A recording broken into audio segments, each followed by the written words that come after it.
شیعہ دعویٰ کرتے ہیں کہ سنی لوگ روزہ توڑ رہے ہیں. روزہ افطار کس کے حساب سے صحیح ہے؟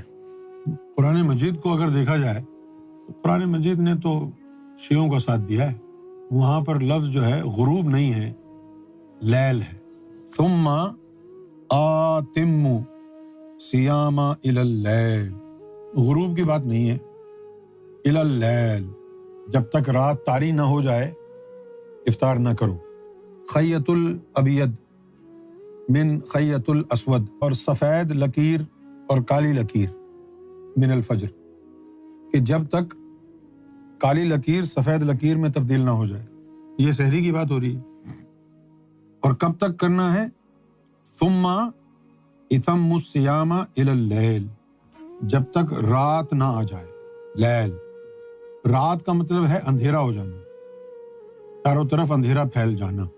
لیکن اگر سورج غروب ہوا ہے اور ابھی تک وہ جو رات کی سیاہی ہے وہ نمودار نہیں ہوئی ہے اور آپ نے روزہ افطار کر لیا ہے تو وہ روزہ باطل ہو گیا قرآن کی روح سے. اور ہمارے جو شیعہ بھائی ہیں ان کا یہی عقیدہ ہے تو انہوں نے قرآن سے لیا ہے. تو 1450 سال سے سنی جھگ مرا رہے ہیں. اہل السنت والجماعت، ہمارا بیک گراؤنڈ تو اہل سنت سے ہی ہے نا. بڑے شرم کی بات کہ وہ قرآن مجید پڑھنے کے باوجود بھی اپنے جو فقہی مسائل ہیں وہ قرآن سے نہیں لیے انہوں نے.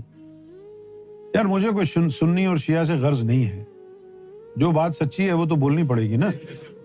ابھی یہاں پر شیعہ درست ہیں، قرآن سے لیا ہے انہوں نے. قرآن مجید میں غروب آفتاب کا ذکر ہے ہی نہیں کہ سن سیٹ کے وقت آپ روزہ کھولیں. قرآن شریف میں لفظ آیا ہے لیل، لیل کا مطلب ہے رات کی سیاہی. غروب آفتاب کی بات نہیں ہے، لیل کا لفظ کیا ہے. یہاں سنیوں کو ہٹ دھرمی چھوڑنی پڑے گی. بھائی قرآن کہہ رہا ہے، یہ تھوڑی دیکھو بھائی شیعوں کا عقیدہ ہے. شیعوں کا عقیدہ قرآن سے آیا ہے نا، تم بھی قرآن کو مانو نا. ان کے یہ نہیں سوچو کہ ان کا عقیدہ ہے. قرآن میں آیا ہے تو پھر مان لو چپ کر کے، ضد کرنے کی کیا ضرورت ہے. بھائی شیعہ صحیح کہہ رہے ہیں کیونکہ اہل بیت کے ائمہ کرام سے آئی ہے نا ان کی فقہ.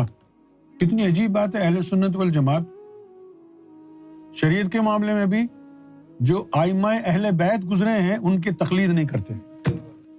کتنی افسوس کی بات. کیا آل رسول سے زیادہ شریعت کو کوئی جانتا تھا؟ امام جعفر صادق سے زیادہ کوئی شریعت کو، امام زین العابدین سے زیادہ کوئی شریعت کو جانتا تھا؟ اب آپ دیکھ سکتے ہیں کتنا بغض و عناد بھرا ہوگا اہل بیت کے لیے مسلمانوں کے دلوں میں کہ ایک سنی، سب سے بڑا مذہب سنیت کا ہے، شیعوں سے بھی بڑا، تعداد سنیوں کی زیادہ ہے. ایک سنی عالم اہل بیت کے ائمہ کی تقلید نہیں کرتا. امام ابو حنیفہ کے لیے کتابوں میں لکھا ہوا ہے کہ وہ امام جعفر صادق کے شاگرد تھے. تو آپ امام جعفر صادق کے شاگرد کی تقلید تو کر رہے ہو، ان کے استاد کی تقلید کیوں نہیں کر رہے؟ پاکستان میں ٹی وی پہ جب اذان ہوتی ہے تو روزے کے افطار کے ٹائم بتاتے ہیں تو وہ فقہ حنفیہ کا بتاتے ہیں اور فقہ جعفریہ الگ. پھر بھی خیال نہیں آتا کہ وہ جعفریہ امام جعفر صادق کی یہ ہے اور ان کے شاگرد کی یہ ہے، تو کون زیادہ فضیلت رکھتا ہے؟ اب لوگوں کے دلوں میں بغض ہے، اچھا شیعہ ایسا کرتے ہیں تو ہم نہیں کریں گے. یہ غلط ہو گئی نا بات. قرآن میں لکھا ہے کہ ایسا کرو. اور سحری کا بھی بتا دیا کہ وہ جو کالی لکیر ہوتی ہے خیط الاسود، کالی لکیر جب سفید ہونے لگے تو رک جاؤ، کھانا پینا بند کر دو. میرا مشورہ تو ہمارے لوگوں کے لیے یہی ہے کہ وہ جو اہل تشیع حضرات ہیں فقہ جعفریہ والے، جی سرکار، آپ ان کی فقہ کو فالو کریں.